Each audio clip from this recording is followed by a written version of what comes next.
அஸ்ஸலாமு அலைக்கும் வரஹ்மத்துல்லாஹி வபரகாத்துஹு. அல்ஹம்துலில்லாஹி ரப்பில் ஆலமீன்.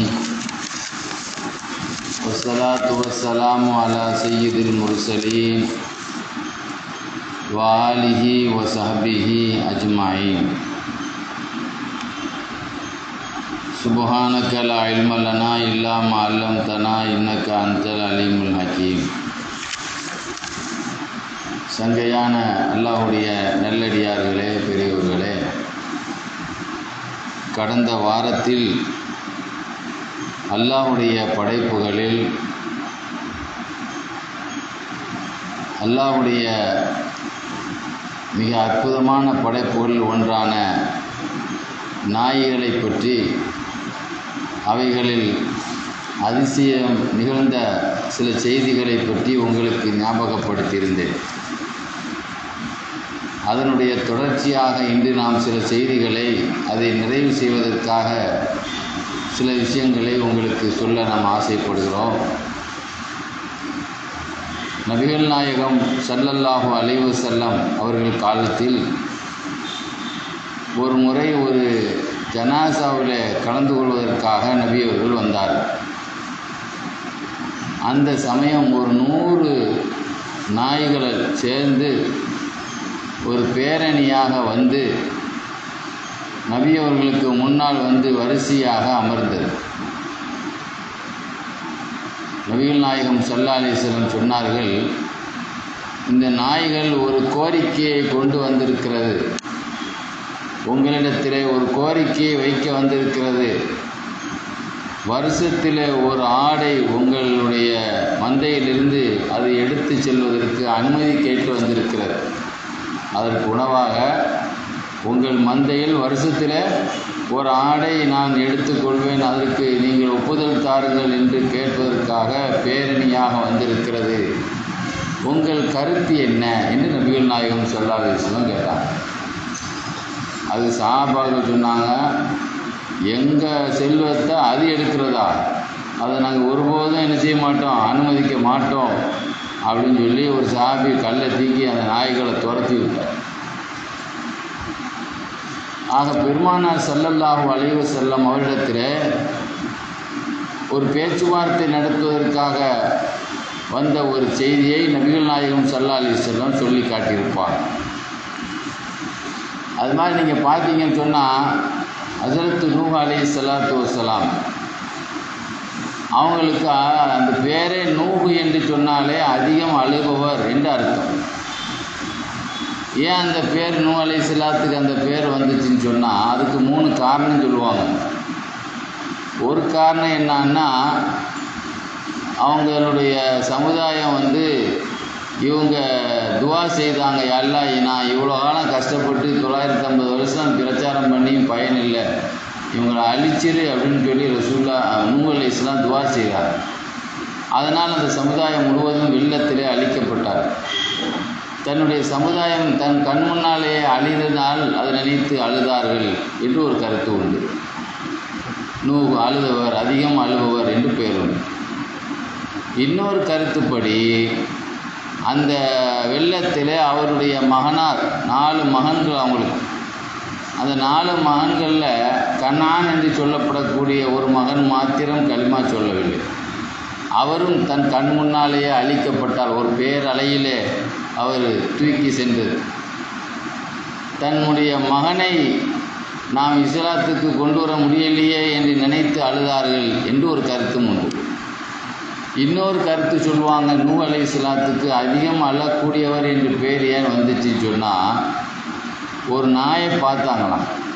அந்த நாய் பார்ப்பதற்கு ரொம்ப விகாரமான, அருவருத்த நேரத்தில் ரோட்டத்தில் சொறி பிடிச்ச நாய் மாதிரி சிலது போகும், பார்த்துருக்கலாம். பார்க்கவே ரொம்ப அருவருப்பாக இருக்கும். அது மாதிரி ஒரு அருவருப்பான ஒரு தோற்றத்தில் ஒரு நாய் போகிறத பார்த்து, இவ்வளோ அசிங்கமாக இருக்கியே நீ அப்படின்னு சொல்லிட்டாங்க. உடனே அந்த நாய் பேசிச்சான், நபியே நீங்கள் என்னைய குறை சொல்லலை, என்னை படைத்த ஆண்டவன் நானா என் இஷ்டப்படியாக இந்த மாதிரி இருக்கேன், என் கோலத்தை அமைச்சது அவன் தானே அப்படின்னு சொல்லி அந்த நாய் சொல்ல, நூஹ் அலைஹிஸ்ஸலாத்துக்கு நாம் இப்படி ஒரு வார்த்தையை சொல்லுது, அது எவ்வளோ பெரிய காயப்படுத்திட்டுன்னு சொல்லி உடனே அவங்க அழ ஆரம்பித்தாங்க. அதனால தான் அவர்களுக்கு நூஹ் என்று அதிகம் அழக்கூடியவர் என்று ஒரு பொருளும் சொல்லுவான். இப்படி பார்த்தீங்கன்னா இஸ்லாமிய வரலாறில் எத்தனையோ விஷயங்களில் நாய்கள் மூலமாக பல அற்புதங்கள் நடந்திருக்கிறது. நமக்கெல்லாம் தெரியும், யூசுப் அலைஹிஸ்ஸலாமுடைய வரலாறு அல்லாஹ் குர்ஆன் ஷரீஃபில் சொல்லி காட்டான். யூசுப் அலைஹிஸ்ஸலாத்தை கிணத்துல கொண்டு சகோதரர்கள் போட்டுட்டு பொறாமையில், வாப்பா நம்ம மேலே காட்டுற பாசத்தை விட நம்முடைய தம்பி மேலே அதிகமாக காட்டுறாருங்கிறதுக்காக வேண்டி அவரை பிரிச்சிடணும்னு சொல்லி ஆடு மேய்க்க கூட்டு போய் அவர் கிணத்துல கொண்டு போட்ட செய்தியை அல்லாஹ் சொல்லி காட்டுறான். பாப்பாட்ட எப்படி நாடகம் ஆடினாங்கன்னா, அவர் ஓனாய் தின்னுட்டு போச்சுன்னு சொல்லி ஒரு போய் கதையை அடித்து விட்டாங்க. ஒரு ஆட்டை அறுத்து ரத்தத்தில் அவர் சட்டையை அப்படியே கலந்து இதுதான் ஆட்டு அவர் யூசுப் அலைஹிஸ்ஸலாம் ரத்தம்னு சொல்லி ஒரு செட்டப் கதை ஒன்று சொன்னாங்க. ஆனால் யாக்கூப் அலைஹிஸ்ஸலாம் அவர்களுக்கு தெரியும், ஒரு நாய் கடிச்சிருச்சுன்னா சட்டை கிழிஞ்சிருக்கணுமா இல்லையா, சட்டை ஃப்ரெஷ்ஷாக இருக்குது, அப்போ அது எது செயற்கையானதுன்னு தெரியும். இருந்தாலும் காலம் வரட்டும் என்று அதுக்காக பொறுமையாக இருந்தாங்க. ஒரு நாயை பார்த்து கேட்டாங்க, ஓநாய் சாப்பிட்டதா அதுதானே சொன்னாங்க. அந்த ஓநாய்கிட்ட கேட்டாங்க, நீ என்னுடைய கல்பு கனி, என் இதய கனியான என் பிள்ளைய நீ சாப்பிட்டியா, யூசுஃபை நீ சாப்பிட்டியான்னு சொல்லி ஒரு ஓநாய்கிட்ட கேட்டாங்க. அப்போ அந்த ஓநாய் சொல்லிச்சு, நாங்கள் சாப்பிடலை அப்படின்னு சொல்லி அந்த ஓநாய் சொல்லிச்சு. சரி, நீ எங்கே இருந்து வர்ற, எங்கே போகிற அப்படின்னு சொல்லி அந்த ஓநாய்கிட்ட என்ன செய்தாங்க, இவங்க கேட்டாங்க. அப்போ நான் மிஸ்ர் எகிப்து நாட்டில் இருந்து யூசுப் அலைஹிஸ்ஸலாம் அங்கே தான் ஆட்சி செய்தாங்க. எகிப்து நாட்டில் இருந்து நான் கனான் என்ற ஊர் ஜுர்ஜான் என்ற ஊருக்கு நான் என்ன செய்கிறேன் போகிறேன் அப்படின்னு சொல்லி அந்த ஓநாய் பேசிச்சு. அப்போ உடனே உனக்கு என்ன வேலையா நீ அந்த ஜுர்ஜான் நகருக்கு போகிற அப்படின்னு சொல்லி அந்த யாக்கூப் அலைஹிஸ்ஸலாம் அந்த நாய்கிட்ட கேட்டாங்க. அப்போ அந்த ஓநாய் சொல்லிச்சு, உங்களுக்கு முன்னால் வாழ்ந்த நபிமார்கள் மூலமாக நாங்கள் வந்த தகவல் கேள்விப்பட்டிருக்கோம். யார் ஒருவர் தங்களுடைய நெருக்கமான உறவினர்களை சந்திக்க செல்கிறாரோ, மன்சார ஹமீம கதபல்லாஹு லஹு பிகுல்லி ஹத்வத்தின் அல்ஃபசனா, யார் ஒருவர் தன் உறவுக்காரர்களை சந்திக்க செல்கிறார்களோ அவர்களுக்கு அல்லாஹ் 1000 நன்மைகளை எழுவதாகவும் 1000 பாவங்களை அழிப்பதாகவும் 1000 உயர் பதவியை உயர்த்துவதாகவும் உங்களுக்கு முன்னால் வாழ்ந்த நபிமார்கள் சொல்ல நான் கேள்விப்பட்டிருக்கேன். அதனால் என் உறவுகளை நான் சந்திக்க செல்கிறேன் என்று இப்படி ஒரு நபிமார்கள் சொன்ன ஒரு ஹதீஸையும் அது சொல்லி காட்டியது. உடனே யாக்கூப் அலைஹிஸ்ஸலாம் சொன்னாங்க தன் பிள்ளைகளை பார்த்து, இந்த ஹதீஸை எழுதுங்கப்பா, இந்த நாயை சொல்லக்கூடிய இந்த ஹதீஸை எழுதுங்கப்பா அப்படின்னு சொன்னாங்க. நான் சொல்ல மாட்டேன்னு சொல்லிச்சு அந்த நாய். அந்த ஹதீஸை நான் யாருக்கு எழுத சொல்லி கொடுக்க மாட்டேன், உங்கள் பிள்ளைகள்கிட்ட எழுத சொல்லி கொடுக்க மாட்டேன். ஏன்னா இவங்களெல்லாம் பாவிகள், உங்கள் பிள்ளைய கொலை செய்ய முயற்சி எடுத்த பாவிகள், இவங்களுக்கு நான் என்ன செய்ய மாட்டேன். அது அப்போ இவங்க கேட்டாங்க, ஏன் நீ என்கிட்ட சொன்ன ஹதீஸ் என் பிள்ளைகள்கிட்ட இதை சொல்ல மாட்டேங்கிற அப்படின்னு சொன்னால் அவங்கெல்லாம் பாவிகள், அதனால நான் அவங்களுக்கு சொல்ல மாட்டேன்னு அந்த நாயை பேசிய வரலாறை சுயூத்தி ரஹ்மத்துல்லாஹி அலைஹி நபிமார்களுடைய அற்புதங்களில் சொல்லி காட்டுவாங்க. இப்படி பார்த்தீங்கன்னு சொன்னால் நிறைய விஷயங்கள். ஏன்னா ஒரு நாள் மதீனா நகரில் ஒரு வெறிநாய், ஏன்னா ஒரு ஆள் ரசூல்லாட்ட காலில் ரத்த சொட்ட ரசூல்லாட்ட வந்தார். என்னப்பான்னாங்க, இல்லை அங்கே ஒரு நாய் கடிச்சு விட்டுட்டு அப்படின்னு. திரும்ப 2வது கொஞ்ச நேரம் கழிச்சு ஒரு ஆள் வர்றார், அவரும் காலில் ரத்த வடிய வர்றாரு. என்னப்பா அப்படின்னு கேட்டாங்க. இல்லை அங்கே ஒரு நாய் நின்றுச்சு கடிச்சு விட்டுட்டு, அந்த நாய்க்கு கிறுக்கு எதுவும் முடிச்சிச்சா என்னன்னு தெரியல, வாப்பா போய் பார்ப்போம் அப்படின்னு சொல்லி ஸல்லல்லாஹு அலைஹி வஸல்லம் அந்த நாய்கிட்ட வந்தாங்க. வந்து சொன்னாங்க, உனக்கு என்ன ஆச்சு, வர்ற ஆள் 2 பேரை கடிச்சு விட்டிய ரத்த குறையும். அப்போ அந்த நாய் பேசு, நபியே நான் தேவையில்லாமல் எந்த வேலையும் செய்யலை, ரோட்டில் போகிற எல்லாரையும் நான் கடிக்கலை, அங்கே போயிட்டு இருந்த எல்லாரையுமா கடித்தேன், இவங்க 2 பேர் தான் கடித்தேன்.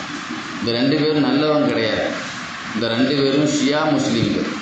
ஷியா முஸ்லீம்களுடைய கொள்கை என்னன்னா, தன்னுடைய ஜும்மா மீட்டிங்கில் கூட தன்னுடைய முதலிடத்தில் அலி ரலியல்லாஹு உயர்த்தி பேசுவாங்க. அபூபக்கர் உமர் ரலியல்லாஹு ரொம்ப மட்டமாக பேசுவாங்க. இவங்க ரெண்டு பேரும் உங்களுடைய நெருக்கமான, உங்களுக்கு உயிரான தோழர்களான அபூபக்கர் சித்திக், உமர் இப்னுல் கத்தாப் ரெண்டு பேரையும் இவங்க திட்டுனாங்க. அதனால தான் நான் என்ன செய்தேன், இதை கடிச்சேன்னு சொல்லி அந்த நாய் சொன்ன செய்தியை ஜாமியுல் முஅஜிஸா, அற்புத களஞ்சியம் என்ற ஒரு நூலிலே இந்த செய்தி பதிவு செய்யப்பட்டிருக்கிறது. என்றால் இது மாதிரி அல்லாஹ்வுடைய படைப்பில் ஏராளமான விஷயம். மகான் யூசுப் நூஹா ரஹ்மத்துல்லாஹி அலைஹி ஏன்னா ஒரு ரிசாலத்துல் குஷைரியா என்ற ஒரு நூலில் எழுதியிருப்பார் ஆசிரியர். ஒரு முறை ஏன்னா ஒரு ஆள் முஅத்தின் பாங்கு சொன்னார். மகான் நூஹுல்லாஹ் ரஹ்மத்துல்லாஹி அலைஹி சொல்கிறாங்க, ஒரு ஆள் முஅத்தின் பாங்கு சொல்லும்போது அந்த முஅத்தினை பார்த்து மகான் நூஹ் அவர்கள் சொன்னார்கள், அல்லாஹ் உனக்கு நாசம் உண்டாக, அல்லாஹ்வுடைய நாசம் உனக்கு உண்டாக அப்படின்னு அந்த பாங்கு சொல்கிறவரை பார்த்து திட்டினாங்க. அந்த சமயம் ஒரு நாய் குலைச்சி, அல்லாஹ் உனக்கு பரக்கத்து செய்யட்டும் அப்படின்னு அந்த நாயை பற்றி சொன்னாங்க. மற்றவங்க கேட்டாங்க, பாங்கு சொல்கிற முஅத்தினை போய் திட்டுறீங்க, ஒரு நாயை குறைக்குது, அதை போய் என்ன செய்யுங்க, அல்லாஹ் உனக்கு பரக்கத்து செய்யட்டுன்னு சொல்கிறீங்களே என்ன அப்படின்னு கேட்டாங்க. அப்போ உடனே அவங்க சொன்னாங்க, இந்த ஆள் அல்லாஹ் அக்பர் அல்லாஹ் அக்பர்னு சொல்கிறானே தவிர அவன் உள்ளத்தில் அல்லாவே இல்லை. சும்மா வாயில் அல்லாஹ் அக்பர்னு சொல்கிறான். மனசுக்குள்ளே அல்லாஹ்வுடைய சிந்தனை இருக்கணுமா இல்லையா? அப்போ அல்லாஹ் அக்பர்னு அல்லாவை சொல்கிறவன் அல்லாஹ்வுடைய சிந்தனையே இல்லை. ஆனால் அந்த நாய் குறைக்கிறது பற்றியில் அது அல்லாஹ்வை தஸ்பீஹ் செய்யும். தன்னுடைய குறைப்பதன் மூலமாக அது தஸ்பீஹ் செய்வது நான் என்ன செய்கிறேன், உணர்றேன். ஏன்னா எல்லா உயிரினங்களும் தஸ்பீஹ் செய்துன்னு அல்லாஹ் சொல்கிறான். மின் ஷைஇன் இல்லா யுஸப்பிஹு பிஹம்திஹி, உலகத்தில் எல்லா பொருளும் அல்லாஹ்வை தஸ்பீஹ் செய்கிறான். அது தன்னுடைய சப்தத்தின் மூலம் அது தஸ்பீஹ் செய்யுது. ஆனால் இவர் அல்லாஹ் அக்பர் சொல்கிறவர் உணர்வே இல்லாமல், உள்ளத்தில் அல்லாஹ்வுடைய சிந்தனையே இல்லாமல் அல்லாஹ் அக்பர்னு சொல்லிட்டு இருக்கான். நிறைய பேர் பாருங்கள், என்னையும் சேர்த்து தொழு முடிச்சு வந்திருப்போம், இமாம் என்ன ஓதினார், நம்ம எதை காய தொழுதோம், அந்த தொழுகையில் சிந்தனையே இல்லாமலே தொழுகை முடிச்சிருக்கோம். பார்த்துருக்கீங்களா? எப்படி நடக்க, நம்ம தொழுகை நடக்கத்தானே செய்யுது, அவர் என்ன ஓதினார் எத்தனை. அப்போ அது மாதிரி அதுக்கு நாய் எவ்வளோ பெஸ்ட். அது அல்லாஹ்வை தியானத்தின், தன்னுடைய சப்தத்தை தியானத்தின் மூலமாக அது என்ன செய்தது, வெளிப்படுத்தியது. அது மாதிரி நீங்கள் பார்த்தீங்கன்னு சொன்னால், அதாவது நான் ஏற்கனவே சொல்லியிருக்கேன், அல்லாஹ் தஆலா மனுஷனுக்கு பாடம் புகட்டுறதுக்காகவே நிறைய விஷயங்களை அல்லாஹ் தன்னுடைய படைப்புகளில் வச்சுருக்கான். அதில் இன்றைக்கி இப்போ கடைசி வரைக்கும் நம்மளை பொஞ்சாதி காப்பாற்றுவலா இல்லையாங்கிறது சந்தேகம் இருக்குது. கடைசி வரைக்கும் நம்ம பிள்ளைங்க நம்மளை காப்பாற்றுவானா, நாம் பலகீனமான நேரத்தில் நம்மளுக்கு கை கொடுப்பானா, நாம் இவ்வளோ கஷ்டப்பட்டு அவனை ஆளாக்குறவன் அவன் நம்மளை கடைசி வரைக்கும் வச்சு நம்ம பலகீனத்தை கை கொடுப்பானாங்கிறது கேரண்டி கிடையாது. அதே மாதிரி கட்சிக்காரர்கள் எடுத்துக்கங்க. இன்றைக்கி பாருங்கள், எலெக்ஷன் முடிஞ்சிருக்கு. எலெக்ஷன் முடிஞ்சப்போ சிலவன் தோத்துட்டு அங்கேருந்து கட்சி மாறுவான் சில பேர், அங்கேருந்து இந்த பக்கம் எங்கே ஆட்சி மாறி இருக்கோ அங்கே மாறுவான் சில பேர். அப்போ இதை மாதிரி ஒரு உறுதி கிடையாது. ஆனால் ஒரு நாய் தனக்கு ஒரு உதவி செய்தால் அந்த நாய் கடைசி வரைக்கும் தான் உயிரை கொடுத்து அதை காப்பாற்றும். அப்படிப்பட்ட ஒரு நன்றி உணர்வு கடைசி வரைக்கும் அந்த எஜமானனை காப்பாற்றக்கூடிய. ஏன்னா ஹிகாயாத்து சாலிஹின் ஒரு வரலாறில் நான் பார்த்தேன், சான்றோர்களுடைய வரலாறு 200-250 வரலாறு எழுதப்பட்டிருக்காரு. அதில் ஒரு நிகழ்ச்சி எழுதியிருப்பார். ஒரு மனிதர் தன்னுடைய பயணக்குழு பாலைவனத்தில் வர்றதாக கேள்விப்பட்டு, நம்ம முன்னாலேயே திருநெல்வேலி ரயில்வே ஸ்டேஷனில் போய் நிற்போமா இல்லையா வரவேற்கிறதுக்கா, இல்லை பஸ் ஸ்டாண்டு வந்தால் வீட்டுக்கு வரதுக்கு பஸ் ஸ்டாண்ட்லேயே போய் நிற்போமா இல்லையா, எதிர்பார்க்கறதுக்கு நிற்போமா இல்லையாங்க. அது மாதிரி தன்னுடைய பயணக்குழுவை வரவேற்கிறதுக்காக வியாபார சாமான் வருங்கிறதுக்காக ஒரு ஆள் போயிருந்தார். போனால் வரும்போது அங்கே ஒரு பாலைவனத்தில் பாருங்கள் பாதுகாப்பு இருக்காது. இன்னும் அங்கெல்லாம் வீடுகள் இருக்காது, ஆட்கள் இருக்காது, அப்படி தானே இருக்கும், காடு மாதிரி. அப்போ அந்த சமயத்தில் அங்கே இவர் என்ன செய்தார், அந்த தன்னுடைய சாமான்களை எடுத்துகிட்டு வரும் பொழுது அங்கே ஒரு கூட்டத்தை பார்த்தார். அந்த கூட்டத்தினர்களுக்கும் இவருக்கும் ஒரு பூர்வீக பகை இருந்தது. பழைய பகைன்னு சொல்லுவோமா இல்லையா? அந்த பகையில் அவங்க என்ன பண்ணிட்டான், அந்த ஆள் தனியாக இருக்கான்ட்டு இந்த ஆளை அடித்து இவனுடைய கையில் உள்ள சரக்கெல்லாம் பிடிச்சி அடித்து கொண்டு வந்து ஒரு பள்ளத்தில் கொண்டு போட்டான். இது கூட ஒரு நாய் பக்கத்தில் நிற்கிது. ஒரு பள்ளத்தில் கொண்டு போட்டு பள்ளத்தில் ஃபுல்ல கல்லையாக எரிஞ்சு அவன் சும்மத்திக்கு போட்டால் கூட பிழைச்சிடக்கூடாது, அவன் செத்துறணுங்கிறதுக்காக கல் மேலே கல்லத்துக்கு எரிஞ்சு அவன் உடம்புல உள்ள அசைவு நிற்கிற வரைக்கும் மேலே மண்ணையும் கல்லையும் போட்டு அப்படியே அவன் மூடியாச்சு. இனிமேல் அவன் பிழைக்க மாட்டான் அப்படிங்கிற நிலை வந்த உடனே என்ன செய்தாங்க, இது யார் அப்படின்னா அடுத்த ஆள் கிடையாது, இவங்க பக்கத்து வீட்டுக்காரங்க. கூட நின்னது யார்? பக்கத்தில் உள்ளவங்க சில நேரத்தில் சொல்லுவாங்க அண்டை வீடு சண்டை வீடுன்னு சொல்லுவாங்களே. நீங்கள் நிறைய இடத்துல பக்கத்து வீட்டுக்காரங்களோட கேஸ் வழக்கு நிறைய இடத்துல நடக்குது. என் இடத்த எடுத்துக்க விட்டான், என் இடத்த பிடிச்சிக்கிட்டான், என் இடத்துல சேர்த்து கட்டிட்டான், அப்படி நடக்குதா இல்லையாங்க? பக்கத்து வீட்டுக்காரன் தான் அந்த வேலையை செய்தது, அடித்து மண்ணள்ளி போட்டு. இது பக்கத்திலே நின்றுச்சா இல்லையா நாய்? அப்போ அவன் மூணுனவொன்னா இவன் பிழைக்க மாட்டான் அப்படின்னு போயிட்டான். அவன் போன அப்புறம் இந்த நாய் தன்னுடைய வாயால் அப்படியே கிளறி கொஞ்சம் கொஞ்சமாக அதை என்ன செய்யுச்சு, மண்ணாக எடுத்து கொஞ்சமாக போட்டுக்கிட்டே இருந்துச்சு. இது அந்த ஏரியாவில் போகக்கூடியவங்க பார்த்தாங்க, இந்த நாய் என்ன இதை கிளறிக்கிட்டே இருக்குது, இது என்ன இது அந்த இடத்த பார்த்தா ஏதோ ஒரு அடக்கஸ்தலம் மாதிரி தெரியுது, ஏதோ ஒன்று மூடி இருக்க மாதிரி மூடுற இடம் போல தெரியுது. சரி என்ன பண்ணுதுன்னு பக்கத்தில் இருந்து கொஞ்சம் கவனித்து பார்த்தா அப்போ தான் லேசாக தலை தெரியுது. இந்த நாய் மண்ணை கொஞ்சம் கொஞ்சமாக எடுக்குதா இல்லை, இதெல்லாம் கொஞ்சம் நேரத்துக்கு அப்புறம் இவங்க ஓடியே வந்து ஆஹா ஒரு மனுஷனுடைய உடம்புல இருக்குது அப்படின்னு அந்த மண்ணை எடுத்து பார்த்தா அந்த ஆளுடைய உடலில் வந்து நாடி துடிப்பு மட்டும்தான் இதயத்தில் அடிச்சுக்கிட்டு இருக்கு. இதை மூச்சு தான் மண்ணெல்லாம் மூடிட்டாங்களே, அதை தவிர வேறு எதுவுமே இல்லை, உடம்பு அசைவுலாம் எதுவும் இல்லை. கடைசி நேரத்தில் ஒரு ஆள் சீரியஸாக இருக்கும், இந்த நாடி துடிப்பு மட்டும் இருக்கும்ல நெஞ்சில், அது மட்டும் உடனே அவசரமாக அந்த காலத்துலலாம் நல்ல ஒரு அனுபவசாலிகள் நிறைய இருந்தாங்கல்ல, அந்த நேரத்தில் பட்டுன்னு ஆளை வெளியே கொண்டு வந்து அந்த ஆளை பொழைக்க வச்சிருச்சு. இதுக்கு காரணம் யாருன்னா அது கூட இருந்த நாய் தான் என்ன செய்யுச்சு, கடைசி வரைக்கும் நின்று அந்த மண்ணை கிளறி ஆட்கள் போகிற வரைக்கும் அந்த இடத்துல சத்தம் போட்டு கொண்டு வந்து சாக இருந்த வரை கடைசி வரைக்கும் அது காப்பாற்றி விட்டது. இதை மாதிரி ஏன்னா நண்பன் காப்பானான்னு பார்த்தா நண்பனால் எத்தனை பேர் வெட்டப்பட்டு இறந்துருக்கான், கூட உள்ளவனே வெட்டி போட்டாங்கிறான். பார்க்குறோம்ல என்ன கதை வருதா இல்லையா? கொலையும் செய்வாள் பத்தினிங்கிறான், தாலி கட்டி வைக்கிறாங்க, கடைசி வரைக்கும் ஆயிரங்காலத்து பயிருங்கிறான், கடைசியில் பொஞ்சாதி ஊட்டுக்கட்டையை தீக்கி அம்மிகளை துறைக்கி தலையில் போட்டான்னு வரல, எத்தனை வரதானே செய்யுது. ஏன்னா ஆக இப்படி பார்த்தீங்கன்னு சொன்னால் உலகத்தில் ஒரு நன்றிக்கு ஒரு உண்மையான ஒரு பாசத்தை எதிர்பார்க்கக்கூடியதுன்னா நாய் எப்படின்னு சொன்னால் அரபிகளில் ஒரு பழமொழி இருக்குது, விருந்திலே நாய் விருந்துன்னு ஒரு பழமொழி. அரபிகள்கிட்ட 3 வகையான விருந்து இருந்தது, அதனால் நாய் விருந்து.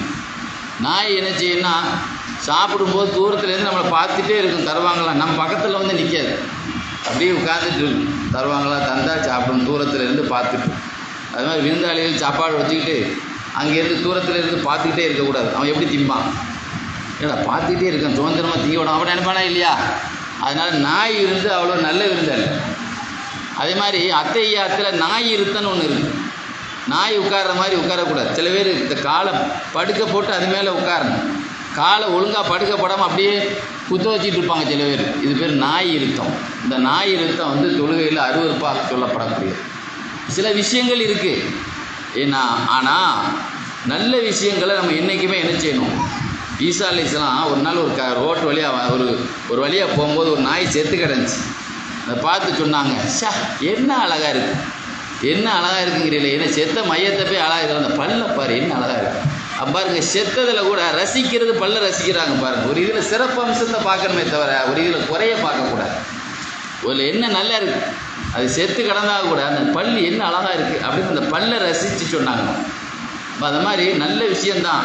நாய் வந்து பட்ட 7 தடவை கழுவி ஆகணும், அதுவும் ஒரு தடவை மண்ணை போட்டு கழுவணும். அவ்வளோ கொடுமையான நஜீஸ், சாதாரணமாக நஜீஸ் இல்லை. ஆனாலும் அவள் எவ்வளோ பெரிய அவருடைய உடம்பு எவ்வளோ அருவருப்பானதாக இருந்தாலும் அதில் உள்ளம் எவ்வளோ புனிதமானது அப்படிங்கிறத வரலாற்று மூலமாக நாம் தெரிந்து கொள்ளணும்.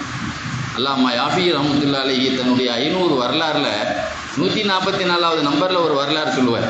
எதுக்கு நம்பர் சொல்கிறேன்னா, நான் பேசுகிறது ரெக்கார்டு பண்ணுவேன். அதனால் அது அவங்களுக்கு வரலாறு தெரியட்டுங்கிறதுக்கு அந்த நம்பரை சொல்லுவேன். 144வது வரலாறில் சொல்லுவாங்க, ஒரு வேட்டை நாயோடு ஒரு கூட்டம் வேட்டை நாயை கூட்டுட்டு போனாங்களாம்.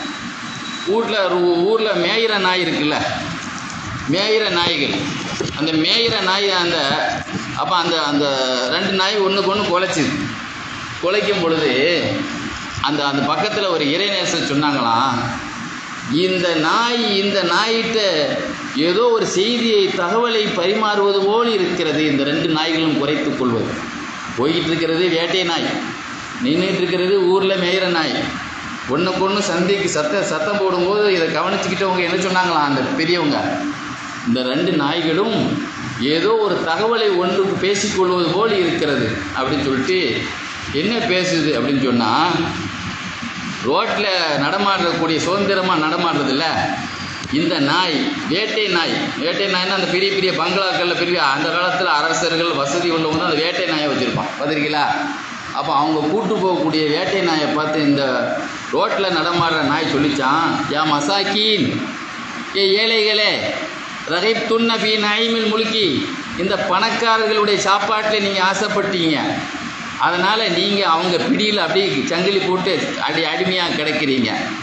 நீங்கள் கிடைக்கிறதுல அங்கங்கே ரோட்டில் கீழே எரியப்பட்ட சாப்பாடை கொண்டு போதுமாக்கி இருந்தால் எங்களை மாதிரி சுதந்திரமாக திருப்பீங்க. நாங்கள் ரோட்டில் கிடக்கிறதுக்கு ராஜா மாதிரி நினச்ச இடத்துக்கு போகிறோம். நீங்கள் உயர்ந்த சாப்பாடு பிறகு பணக்கார வீட்டில் வளர சாப்பாடெலாம் பாருங்கள், பெரிய பெரிய கறி அதுக்குன்னு நாய்க்கு போகும். நீ சாதாரண பாருங்கள், அந்த கசாப்பு கடைக்காரனை வந்து இந்த கொழுப்பு ஜவுலாம் யாருக்குங்க வெட்டிங்க, அந்த நாய்க்கு வாங்க வருவாங்க அப்படின்னு பார்த்துருக்கீங்களா? கடையில் சொல்லுவான், பார்த்துருக்கீங்களா? கறி வாங்கியே போடுவான். அப்போ இதை மாதிரி உயர்ந்த உணவுக்கு ஆசைப்பட்டு கடைசியில் எங்கே அடிமையாக கிடைக்கிறீங்க நீங்கள். நாங்கள் கீழே கிடக்கிற சாப்பாடை நீங்கள் சாப்பிட ஆசைப்பட்டுருந்தா நாங்கள் எங்களை மாதிரி சுதந்திரமாக இருந்திருக்கலாம் அப்படின்னு அந்த நாயை சொல்லிச்சு. அப்போ வேட்டை நாயை சொல்லிச்சான், எங்கள் நிலைமை உங்களுக்கு தெரியாது, எங்களுடைய நிலை உங்களுக்கு தெரியாது. அதாவது எங்களை ஏன் அவங்க பிடிச்சி வச்சுருக்கிறாங்கன்னு ராஜ சாப்பாடு தர்றாங்கன்னா, எங்களுடைய ஆயுதம் எங்களுக்கு ரொம்ப, எங்களுடைய பணிவிடை எங்களுடைய ஆயுதம் எல்லாம் ரொம்ப கூர்மையாக இருக்கிறது. வேட்டை நாய் செய்கிற வேலையை சாதாரண ஊரில் ஒரு நாய் செய்யாது, அது பயிற்சி கொடுக்கப்பட்டது. உன்னை போய் பிடிச்சிடுவானா பிடிச்சிட்டு வந்துடும், அப்படி தானேங்க? அப்போ அதை மாதிரி எங்களுடைய ஆயுதம் ரொம்பவும் பவராக இருக்கிற காரணத்தினால் எங்களுக்கு அவங்கள பணிவிடை செய்து எங்களுக்கு அது தகுந்த தீனி போடுறாங்க. ஏன்னா அதே சமயத்தில் அப்படின்னு அது சொல்லிச்சு. ஏன்னா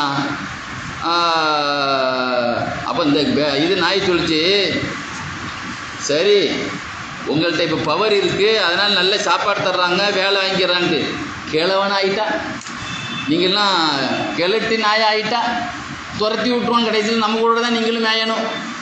அப்போ அந்த நாய் சொல்லிச்சான், அதாவது ஒவ்வொரு எஜமானனுக்கும் அடிமைகள் செய்ய வேண்டிய கடமைகளில் குறைவு ஏற்பட்டுட்டால் துரத்தி விட்டுருவான். வேலை செய்ய முடியாட்டா என்ன செய்வான், துரத்தி விட தானே செய்வான். அது அவங்களுடைய மிஸ்டேக் இல்லை, ஒவ்வொரு எஜமானனுக்கும் நாம் செய்ய வேண்டிய கடமையை பரிபூர்ணமாக செய்யும். நாம் செய்யலைன்னா நாம் என்ன செய்யப்படுவோம், துரத்தப்படுவோம் அப்படின்னு சொல்லி அந்த நாய் ஒன்றுக்கு ஒன்று பேசி கொண்டது என்று எழுதி காட்டுவாங்க. அதே மாதிரி நீங்கள் பார்த்தீங்கன்னா, இந்தியாவுக்கு ஹதீஸை கொண்டு வந்த முகலாயர் காலத்தில் இந்தியாவுக்கு ஹதீஸை கொண்டு வந்த ஷாஹ் வலியுல்லா திஹ்லவி ரஹ்மத்துல்லாஹி அலைஹி ஒரு நாள் ஒரு வயல் வரப்பில் நடந்து போயிட்டு இருக்கும்போது குறுக்க ஒரு நாய் வந்துச்சு. இவங்க நினச்சாங்க, நம்ம தொழுவ போகிறோம், கீழே சகதியாக இருக்குது, வயல் வரப்புக்கு கீழே வெள்ளை வேட்டி கொடுத்துருக்காங்க, அந்த நாய் ஒரே வயல் வரப்பில் நிற்குது. நீ இறங்க வேண்டியது தானே, நான் ஏன் இறங்கணும்னு இவங்க அப்படியே நிற்கிறாங்க. அது இவங்க இறங்க வேண்டியது தானே, நம்ம ஏன் இறங்கணும்னு அது அப்படியே நிற்குது. ஆக 2 பேருமே இறங்கலை. அப்போ இவங்க மனசில் என்ன நினைக்கிறாங்க, என்ன நம்ம தொழுவ போகிறோம், வேட்டி சகதியாக போயிடும், நீ இறங்க வேண்டியது தானே அப்படின்னு இவங்க நினைக்கிறத அல்லாஹ் அந்த நாய்க்கு போட்டு கொடுத்தான் மனசில். அப்போ அந்த நாய் பேசிச்சான், ஷாஹ் வலியுல்லா திஹ்லவி அவர்களே, நீங்கள் கீழே இறங்குனா, சகதியில் இறங்குனா வேட்டி அழுக்கா போயிடும் நினச்சி நீங்கள் நினைக்கிறீங்க, பரவாயில்லை. அதே சமயத்தில் இது நாய் தானே, இந்த நாய் எதுக்கு கீழே இறங்க வேண்டியதானே, சகதியிலையும் சேரலையும் சுற்றுற நாய் கீழே இறங்க வேண்டியதானே எங்களை தப்பாக நினச்சிருந்தா உங்கள் வேட்டி மட்டும் அழுக்கா இல்லை, உங்கள் மனசே அழுக்கா போயிடும். நீங்கள் ஆனால் நினச்சது என்னதான், நீங்கள் நினச்சது என்னது, நான் கீழே இறங்குனா வேட்டி சைதியாக போயிருமே நினச்சதுனால வேட்டியோடு அழுக்கா போச்சு. இந்த நாய்க்கு நம்மையா இறங்கணும் அப்படின்னு நீங்கள் என்னை பற்றி தாழ்வாக நினச்சிருந்தால் உங்கள் வேட்டி அழுக்கு இல்லை, உங்கள் உள்ளமே அழுக்கா போயிருக்கணும். அதனால் பார்த்தீங்கன்னு சொன்னால் ஒரு விபச்சாரிக்கு கூட அல்லாஹ் ஒரு நாய்க்கு தண்ணி ஊட்டுறதுனால சொர்க்கத்தை அல்லாஹ் கொடுத்துருக்குறான்னு சொன்னால், இப்போ நாய்ங்கிற விஷயம் வந்து இருக்கு பாருங்கள். நம்ம என்ன நினைக்க நல்ல விஷயத்தை பார்க்கணும். அதில் உள்ள கெட்ட விஷயங்கள் ஒரு ஆள்கிட்ட நல்லது இருக்குது கெட்டது இருக்குது. கெட்ட விஷயத்தை நம்ம பார்க்கவே கூடாது. ஒரு ஆள் இறந்து போயிட்டானா அவன் தண்ணி வண்டி, அவன் கஞ்சா பாட்டி, அவன் அப்படிப்பட்டவன், அது நமக்கு தேவையில்லாத விஷயம். அவர்கிட்ட உள்ள நல்ல விஷயங்களை என்ன செய்வீங்கள், இறந்தவங்களினுடைய நல்ல செய்தியை பேசுங்க, கெட்டதை பற்றி பேசாதீங்க அப்படின்னு சொல்லி காட்டினாங்க. அதனால் அல்லாஹ்வுடைய ஃபீ குல்லி ஷைஇன் ஆயா கிதாபில் சொல்வார், உலகத்தில் ஒவ்வொரு பொருளிலும் அல்லாஹ்வுடைய அத்தாட்சி இருக்கிறது. அதனால் நாம் அல்லாஹ்வுடைய அத்தாட்சியை ஒவ்வொரு உயிரினத்தை இருந்து நம்ம என்ன செய்யணும், பெறணும். அதனால தான் அதாவது பூனை அதாவது நூஹ் அலைஹிஸ்ஸலாம் கப்பலில் போகும்போது நாயும் ஒரு ஜோடி எடுத்துகிட்டு போனாங்க. நாய்க்கு சொல்லியிருந்தாங்க யாருமே இங்கே என்ன செய்யக்கூடாது, ஆண் நாயும் பெண் நாயும் சேரக்கூடாதுன்னு கட்டளை போட்டிருந்தாங்களாம். ஆனால் அப்படி இருந்து அந்த சொல்ல மீறினது நாய் மீறிச்சு. அதனால் நூஹ் அலைஹிஸ்ஸலாம் பார்த்துட்டு திட்டினாங்களாம். அதனால தான் பாருங்கள், இன்றைக்கி நாய் சேர்ந்துக்கா திடீர் ரெண்டு இழுத்துக்கிட்டு கிடக்கும் பார்த்துருக்கீங்களா? அந்த பக்கம் சேராமல் இந்த பக்கம் போக முடியாமல் ரெண்டு நாய் ஒட்டிக்கிட்டு நிற்கும் பார்த்துருக்கீங்களா? இது எதனுடைய சாபம்னு எழுதுவாங்க. உலகத்தில் யார் எந்த உயிரினமும் இந்த மாதிரி ஒட்டிக்கிட்டு கிடக்கிறது இல்லை, நூஹ் நபியினுடைய சாபம்னு எழுதுவாங்க. அதனால் நாயிட்ட நல்ல அம்சங்கள் இருக்கிறது. அதனால் நாய் வளர்க்குறது பெரிய பாவம். நாய் வளர்க்குறது அல்லாஹ்வுடைய ரஹ்மத்தை நம்ம விட்டு துரத்திடும். அந்த வேலையில் வாய்ங்கிறது அந்த காவல் நாய் வாசலோடு வைக்கணுமே தவிர வீட்டில் ஏற்றுறது மடியில் உட்காரது மாதிரி கடைசியில் ஆஸ்திரேலியாவில் ஒரு பொம்பளையை கடிச்சு போச்சு, எங்கெங்கே கடிக்கக்கூடாதோ அங்கேயெல்லாம் கடிச்சு போடுது. அந்த மாதிரி நிலைமையை பெட்டில் போட்டு படுக்க போட்டதுனால் பெரிய விபரீதத்தை. ஏன்னா மிருகத்தை கொண்டு ஒரு மனுஷன் தன்னுடைய பெட்டில் போட்ட நிலைமை என்ன ஆகும்? அல்லாஹ் சுப்ஹானஹு வ தஆலா அல்லாஹ்வுடைய படைப்பினங்களில் நாயிட்டு இருக்கக்கூடிய 10 நல்லடியார்களுடைய குணம் இருக்குன்னு சொன்னாங்க ஹசன் பஸ்ரி. அப்படி ஒரு நல்ல குணத்தை அல்லாஹ் நமக்கு தந்தருள் புரிவானாக. வாஹிரு தாவா அல்ஹம்துலில்லாஹி ரப்பில் ஆலமீன்.